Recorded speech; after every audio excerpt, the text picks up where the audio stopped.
Welcome back नाजरीन, हम गुफ्तगू करें शेर अली अरबाब साहब से और अरशद अजीज़ मलिक साहब से, और हम उनसे बात करें जो पाकिस्तान इस वक्त खैबर पख्तूनख्वा में सेनेट के इलेक्शंस हुए हैं और उससे पहले जो पाकिस्तान तहरीक इंसाफ में बहुत शोर रहा और तनकीद हुई on the selection of candidates.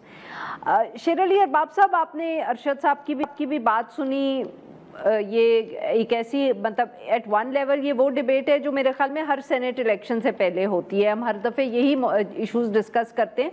पर सर मुझे बताएं कि ये जो आपके वर्कर्स ने इतना एक एहतजाज किया, रेजिस्टेंस शो की, मगर क्या सचमुच आपके ख्याल में इससे अगली दफ़े जब इलेक्शंस होने लगेंगे सेनेट के, तो जब वो लिस्ट बन रही होंगी तो कोई फ़र्क पड़ेगा? और दूसरा ये बताइएगा कि क्या आप ये हमें कॉन्फिडेंटली बता सकते हैं कि इमरान खान साहब ने इस लिस्ट को एंडोर्स नहीं किया था जिसकी बेसिस पे ये इलेक्शंस हुए? देखें, एक तो जो वर्कर्स ने एहतजाज किया उसके दो तीन जो है पहलू हैं। एक तो ये है कि पीटीआई के वर्कर्स ने प्रूव किया कि जिस तरह की बाकी पार्टियां हैं जो जिस तरह वो मर्जी के टिकट देते हैं तो उस पर इस तरह का कोई खुल के नहीं आता। ये सिर्फ वाहिद पीटीआई है जहाँ पे वर्कर्स जो हैं वो उनको अगर लगता है कि उनकी हक तलफी हुई है तो उसके ऊपर खुल के आते हैं और एहतजाज करते हैं और अपना मुद्दा रिकॉर्ड कराते हैं और फिर पार्टी के मफाद में आखिर में आके जो है वो पार्टी के और खान के कॉज के लिए फिर विड्रॉ भी कर जाते हैं, लेकिन उससे पहले पॉइंट प्रूव करते हैं। पहली बात। दूसरी बात यह है कि मेरा ये ज़ाती ख्याल है कि इस किस्म के ये जो वर्कर्स ने रेजिस्टेंस किया, लोग सामने आए, अगली दफ़ा और जमातों को नहीं पता लेकिन पीटीआई में जो है ज़रूर इस चीज़ को जहन में रखा जाएगा कि कहीं ऐसी टिकटें जो है इस तरीके से लोगों को टिकटें दी गई जिससे वर्कर्स नाखुश हों तो उसका बैकलैश आएगा। अब कितने परसेंट ये चीज़ें रिजॉल्व होंगी वो तो आगे जाके ही पता लगेगा। पार्टियां भी आप वाली बात के उसमें भी इश्यूज होते हैं। जहाँ तक आपकी ये दूसरी बात है कि सॉरी सेकंड क्वेश्चन ज़हन से निकल गया था, क्या था? बस सेकंड सवाल ये था सर कि ये बताइए कि अब इमरान खान साहब क्या सचमुच जो थे उन्होंने ये जो दूसरी लिस्ट है उसको नहीं एंडोर्स किया? जी, इसमें दो तीन पॉइंट्स हैं। एक पॉइंट तो ये है कि प्रोविंशियल जो तंजीम है उन्होंने अपनी एक रिकमेंडेड लिस्ट भी भेजी सलमान अकरम राजा साहब को, बैरिस्टर गौहर साहब को और आई थिंक किसी फैमिली मेंबर को भी, आई एम फॉरगेटिंग किसको। अब वो जो है खान तक पहुंची नहीं पहुंची ये भी एक सवाल या निशान है। दूसरा जो है वो ये है कि अभी वर्कर्स का परसेप्शन है, काफ़ी लोगों को जो है ये सवाल उठाते हैं कि जी महीनों से पार्टी अहदेदारों को जो है वो एक्सेस नहीं मिलती खान के पास, वजीर आला को भी कभी एक्सेस नहीं मिलती और अचानक सेनेट से पहले हमारे एक बैरिस्टर सैफ साहब जो हैं वो सीधा जो है बगैर लिस्ट के नाम हुए जाते हैं और 75 मिनट या कोई 120 मिनट 2 घंटे की मुलाकात करके आते हैं। तो वो जो है वो चीज़ें थोड़ी सी डिबेटेबल बन जाती हैं। लेकिन जो हमारे इंटरनल और वो हैं अहदेदारान हैं, सलमान अकरम राजा साहब है, फिरदौस शमीम नकवी साहब है, उनका ये भी कहना है कि उनके साथ साथ बैरिस्टर साहब के साथ साथ एक ILF के या खान साहब के एक वकील भी जो है वो भी फिर अंदर चले गए और उनका भी यही कहना था कि ये जो है ये खान साहब की तरफ से आया है। सो इसमें थोड़ा सा अभी भी there is maybe a little bit of a grey area, but overall this is the census. लेकिन एक चीज जो है जो कि आई थिंक होना चाहिए हर सियासी जमात में, और इंशाल्लाह इंटरनली ये डिबेट पीटीआई में भी चल भी चुकी है कि इन चीज़ों को ज़्यादा से ज़्यादा ट्रांसपेरेंट और कंसल्टेटिव बनाना चाहिए। टिकट अवार्ड हो गया या बाकी स्ट्रेटजी हो, ताकि कल को इस तरह की बैकलैशेस ना आए। अरशद साहब, आपने सुनी शेर अली अरबाब साहब की बात, क्योंकि आप पार्टीज का जिक्र कर ही रहे थे सर, तो अब आप इनसे इत्तेफाक करेंगे कि ये जिस तरह मामला सारा हुआ शायद अगली दफ़े इमरान खान साहब हों, अली अमीन गंडापुर साहब हों, उनको कोई थोड़ा सा ख्याल होगा कि वर्कर्स का क्या रिएक्शन हो सकता है? और ये बात तो सर आप भी मतलब कि you will also have to consider कि बाकी जमातों में तो बिल्कुल कोई शोर नहीं मचता, कोई आवाज़ नहीं आती, जिस मर्जी को टिकट मिल जाए। देखिए, तहरीक इंसाफ से एक्सपेक्टेशंस लोगों की ज़्यादा हैं, दूसरी जमातों पे इतना तनकीद नहीं होती। इसी वजह से हम कहते हैं ना कि इनके वर्कर जब खड़े होते हैं, तो वो किसी उसूल पे खड़े होते हैं ना। आज वो खड़े हुए। अब मेरी इत्तलात क्या है? मेरी इत्तलात ये हैं कि इमरान खान साहब को ये बताया गया कि जी पार्लिमानी पार्टी ने और हमारे दूसरे लोगों ने ये लिस्ट फाइनल की है और प्रायोरिटी उनको बताई गई। तो जब इमरान खान साहब के पास तो एक्सेस ही इतना नहीं है, जब उनको ये कहा जाए तो वो कहेंगे ठीक है, अगर पार्टी ने फैसला किया है तो फिर तो ठीक है।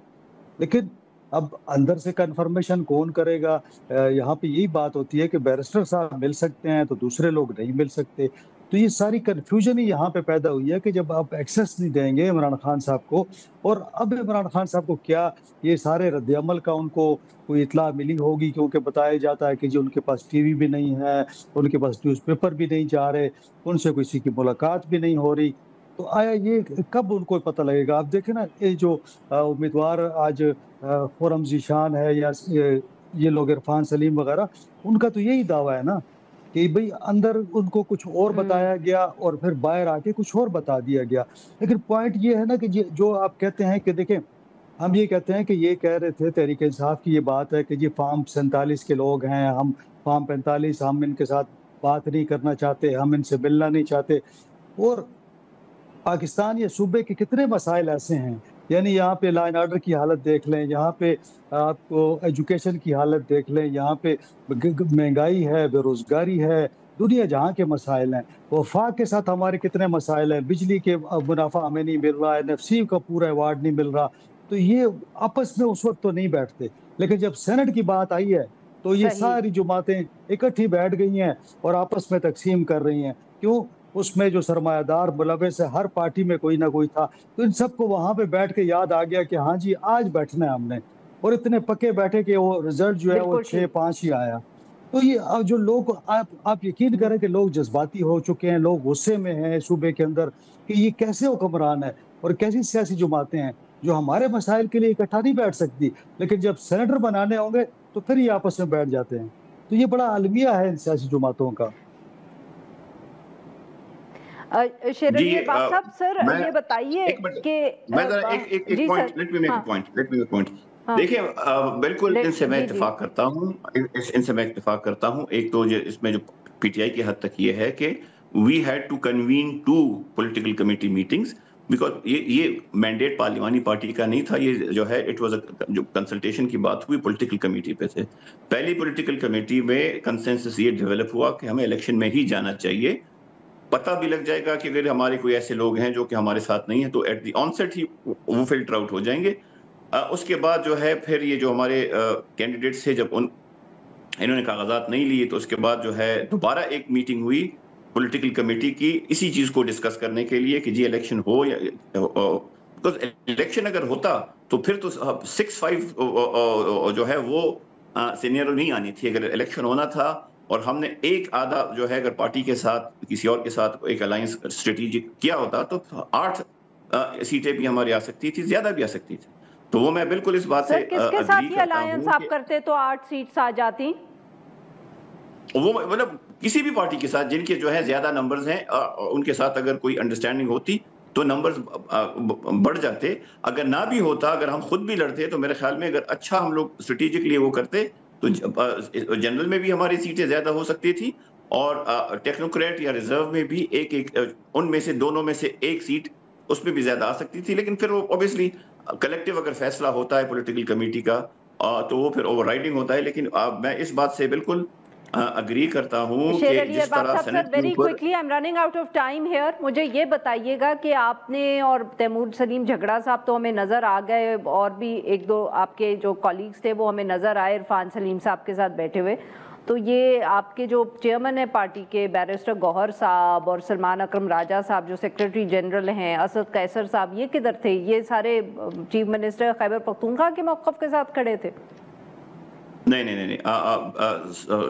सलमान अकरम राजा साहब ने और जुनैद साहब ने और असद कैसर साहब ने काफ़ी हद तक इन सब ने जो है ना सिर्फ इरफान सलीम साहब की और आयशा बानो साहिबा की के लिए जो है आवाज़ उठाई और पॉलिटिकल कमेटी में काफ़ी हद तक प्रिवेल भी कर गए पहली वाली में। लेकिन दूसरी में ऑब्वियसली फिर ज़रा लोग ज़्यादा बढ़ गए थे تو ووٹنگ جب ہوئی تو ایونچولی یہی ڈیسائیڈ ہوا کہ جو ہے کمپرومائز پہ چلتے ہیں بیکاز الیکشن میں رسک ہے. So I think the party played safe.